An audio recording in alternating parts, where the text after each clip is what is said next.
porque lo hablaremos de coloquio. No lo es porque los gadgets de entonces, del mundo moderno, nos chocaban mucho y eran una novedad realmente, pero estamos, es decir, tan habituados, tenemos tal hábito respecto a las complicaciones mecánicas de la casa y de la cocina, etcétera, etcétera, que bueno, pues aquello se ha quedado un poquito arcaico, un poquito antiguo. Por otra parte, la prolijidad, pese a Eduardo, la prolijidad se deja sentir, y incluso la pesadez, tanto en la escena de la fiesta, con el dichoso pececito que suelta aguas, como en la insufrible, por agotada y por agotadora secuencia de la fábrica de plásticos del cuñado de Monsieur Hulot. Y por otra parte, porque yo creo que Tati, que es un hombre de mucha categoría y de una personalidad definida y muy alabado por toda la crítica más solvente, pero no llegó, o llegó una hibridación difícil, o por lo menos que yo no tolero mucho, en que ni hacía slapstick en la tradición del gran cine mudo americano, incluso francés, ni hacía tampoco, diálogos suficientes. Es decir, en una palabra, Tati tendría que haber hecho, sin más, una película muda, quizá con una serie de ruidos, y no entrar siquiera, que es uno de los fallos de la película, en unos inicios o unos, qué sé yo, principios o de diálogo que no funcionan jamás. No hay ni un diálogo, y realmente hablan de vez en cuando, en que aparezca ni una chispa de ingenio, nada. Es decir, es una sequedad y una falta de interés o de fracaso absoluto.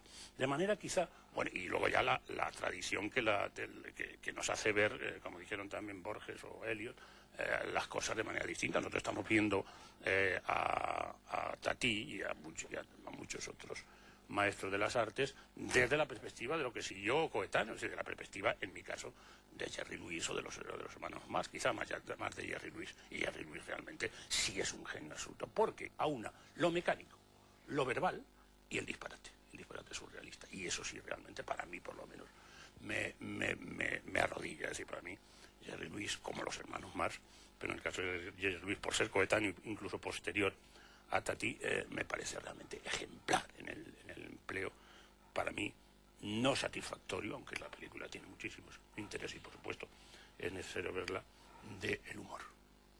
Y ya hablaremos, porque no estaremos todos de acuerdo. Claro que hablaremos, porque va a haber mucha polémica. Antonio San José, buenas noches. Hola, buenas noches. Pues dinos algo antes de que veamos tu opinión, mi tío. Pues, yo recuerdo que vi esta película de estudiante en los años 70, comienzos de los 70, y en una reposición en un cine de Madrid.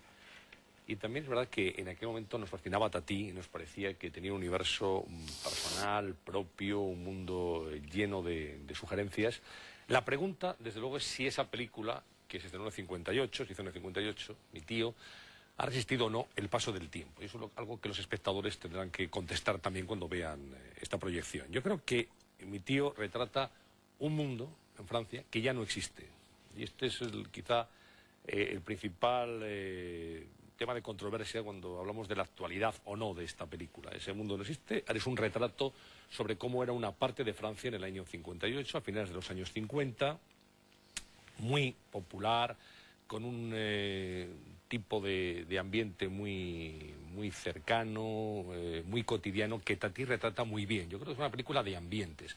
Como es una película para mí de encuadres, ya que Tati es el maestro del encuadre, y en esta película vamos a ver algunos realmente fascinantes, que son planos muy estudiados, donde se nota la maestría del director, que es también actor, que es también guionista y que es el alma mater de este personaje, una especie de antihéroe, que sí que entronca desde luego con Joy, que entronca con Buster Keaton y con Chaplin, por supuesto, ese antihéroe que está en contra de esa tecnología moderna de la que presumen y que exhiben permanentemente el matrimonio, que están bastante fascinados y un poco papanatas con todo aquello que han conseguido, enseñando permanentemente esa casa que es como la casa de los horrores, ese chalet realmente pintoresco, ¿no? En cualquier caso.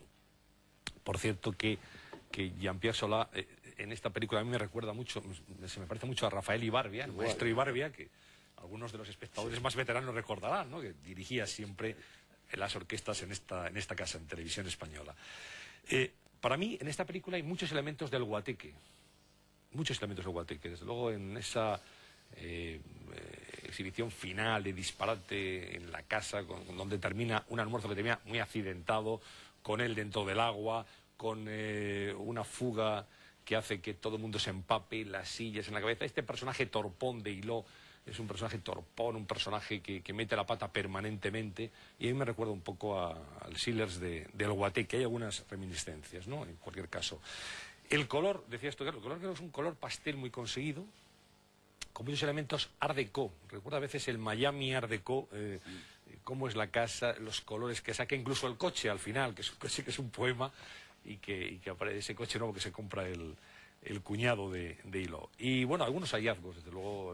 Por ejemplo, a mí me gustan mucho los títulos de crédito que vienen ahora inmediatamente, que los espectadores podrán ver como en una construcción, bueno, están los títulos de crédito como si fueran los carteles de una obra, ¿no? Hay elementos, desde luego, muy atractivos.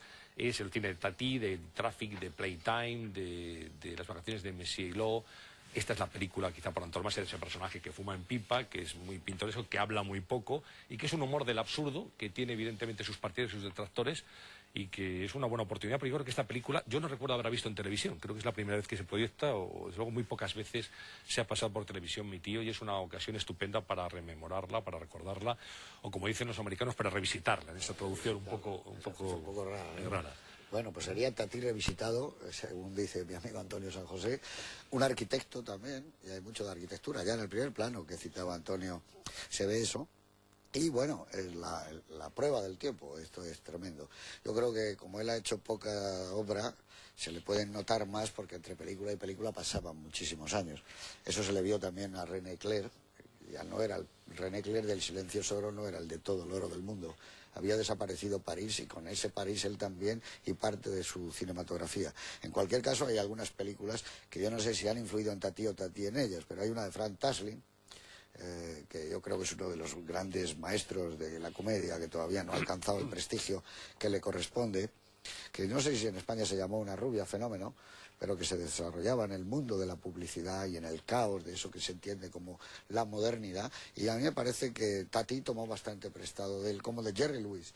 Jerry Lewis es un hombre que también, yo creo, ha influido mucho, sobre todo en aquellas primeras películas que hacía él solo y luego él con Dean Martin. El disparate, y de ese disparate surgía una crítica.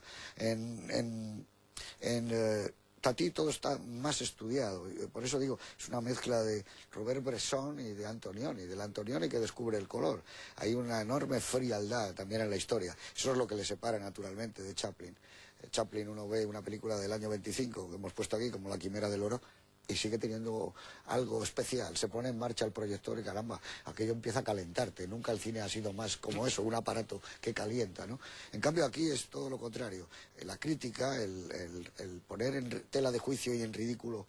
Pero bueno, yo creo que todo eso lo vamos a ver, porque va a haber opiniones para todo tipo. En cualquier caso, yo estoy de acuerdo con Antonio Sarrión. Quizás Max Linder es muy difícil encontrar a alguien que te haga reír, o reír a carcajadas, o sonreír con gran placidez. Ni siquiera su sucesor, el ayudante de dirección de esta película, que fue Pierre T., tampoco pudo conseguirlo. Y es que el mundo del gag es el más endiabladamente difícil. Para construir un gag hay que crear una película antes, que es lo que hacía Lubitsch. Llegar a la construcción de un gag es tremendo, y si te pasas media película construyendo el gag no tienes película. Pero en fin, de todo eso hablaremos luego. En cualquier caso, ya empieza a sonar esta sintonía que a todos los cinéfilos del mundo les hace unirse y sentir una nostalgia, no ya por un mundo desaparecido, sino por un cine que en un tiempo fue fundamental en nuestra vida. Yo diría que una vida de repuesto. Con todos ustedes, mi tío de Jacques Tati.